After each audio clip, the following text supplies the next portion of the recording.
মহিলাসকলক ট্ৰেইনিং দিয়া হৈছে আৰু তেখেতসকলক মুকুতা লগৰী বুলি নাম দিয়া হৈছে। Assam cooperative society pearl cooperative ছ'চাইটিৰ তৰফৰ পৰা এই ট্ৰেইনিঙত সহায় কৰা হৈছে আৰু এক্সপাৰ্ট আহিছে।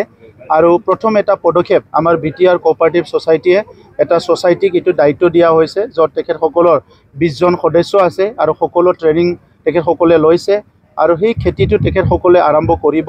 আমি সকলো জানো পাৰ্লটো যিটো আছে মুকুতা, এইটো আমাৰ মহিলাসকলে অৰ্নামেণ্ট হিচাপে ইউজ কৰে আৰু এই অৰ্নামেণ্টটো বিভিন্ন প্ৰকাৰে এইটো ডিজাইন কৰা হয় আৰু এই খেতিটো বহুত টান নহয়। আমি এটা সৰু এৰিয়া এটাত পানী ইয়াত ৰাখি পেলাই খেতিটো কৰিব পৰা যায় আৰু ইতিমধ্যে খুব সহজো হয়।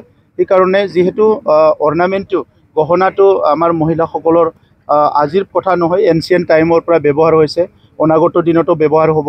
কিন্তু পাৰ্লটো আমাৰ ইয়াত আগতে এভেইলেবল নাছিলে।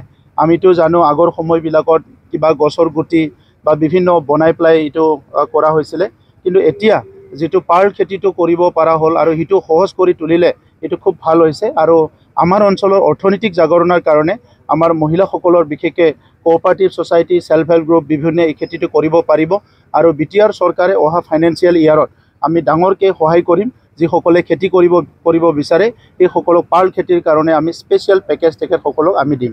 চাওক, PDSত যিখিনি পায়, এই পোৱাখিনি কেন্দ্ৰীয় চৰকাৰৰ পৰা ৰাজ্য চৰকাৰৰ যিটো আছে এইটো ষ্ট্ৰীমলাইন কৰি কোনো কাৰণত যাতে আমাৰ অঞ্চলৰ বেনিফিচিয়াৰীসকলে বঞ্চিত নহয়, যিসকলে পাব লাগে, সেইটো কথাটো আমি সদায় চাই থাকোঁ, ৰিভিউ কৰি থাকোঁ। গতিকে এতিয়া নতুনকৈ মই এই 2 দিনত বা এই সপ্তাহত কৰা নাই, কি আছে মই আপডেটটো সোনকালে কৰিম।